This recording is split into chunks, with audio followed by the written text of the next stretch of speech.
है। भारतीय air industry जो होती है वो 1932 में इसकी शुरुआत होती है, जो कराची से हवाई जहाज से उड़ान भरती है और मुंबई तक आती है। इस जहाज को उड़ा रहे थे JRD टाटा। इन्हें फादर ऑफ इंडियन एविएशन के नाम से जाना जाता है।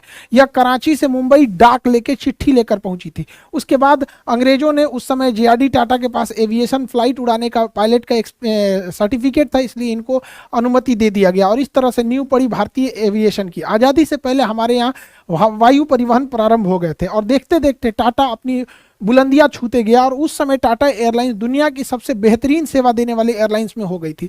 खुद JRD टाटा सफर किया करते थे और अगर कोई भी कमियां होती थी तो वो खुद उसको दूर करते थे। वो खुद एक पायलट थे और टाटा एयरलाइंस उस समय की सबसे बेहतरीन एयरलाइन हो गई।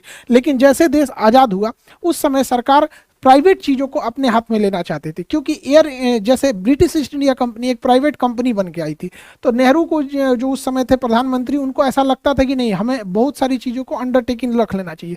इसी कड़ी में उन्होंने एयर इंडिया को एक्वायर कर लिया, राष्ट्रीयकरण कर दिया, जिसका नाम हो गया नेशनलाइजेशन। नेशनलाइजेशन 2 चरण में हुआ एयर इंडिया का। सबसे पहले 1947 जैसे देश आज़ाद हुआ 49%, उसके बाद 1953 में 100% एक्विजिशन हो गया गवर्नमेंट से। देखिए, जब किसी चीज़ को गवर्नमेंट खरीद लेती है तो उसे राष्ट्रीयकरण कहते हैं, क्योंकि गवर्नमेंट के पास अपना पैसा नहीं होता है, राष्ट्र का पैसा होता है, नेशन वेल्थ होता है उसके पास। जैसे हमारी कोचिंग है, अगर गवर्नमेंट एक्वायर करेगी तो पूरा पहले वैल्यूएशन निकालेगी, हाँ इसका इस कोचिंग में इतना खर्चा है, इतने स्टाफ है, इतने तरह तरह के सामान, पैनल, कैमरा, ये सब लगे हैं, उसको एक्वायर कर लेगी, तो हमारी कोचिंग हो गई राष्ट्रीयकरण। तो गवर्नमेंट जब किसी प्राइवेट चीज़ों को उसका पैसा दे देती है कि लो भैया इतना तुम्हारा वैल्यूएशन हुआ और ये कंपनी हमें दे दो, तो वो चीज़ें हो जाती हैं राष्ट्रीयकरण। सरकार ने बैंकों का भी राष्ट्रीयकरण किया था, एयर इंडिया का भी राष्ट्रीयकरण हो गया। इसी के साथ टाटा एयरलाइंस जो हो गई थी वो एयर इंडिया हो गई और ये पूरी तरह से गवर्नमेंट के हाथ में चली गई। अब जानते हैं गवर्नमेंट के हाथ में जाने के बाद यहाँ पे अधिकारी लोग का बोलबाला हो जाता है और धीरे धीरे एयर इंडिया के बुरे दिन चालू हो गए। और एयर इंडिया देखते देखते 70 सालों में इतना बुरा हाल हो गया कि प्रतिदिन एयर इंडिया को 20 करोड़ का लॉस लगता था। प्रतिदिन 20 करोड़ का लॉस हो गया। इतना हालत खराब हो गया एयर इंडिया क्योंकि इसको हैंगर में रखने का भी पैसा नहीं निकलता था।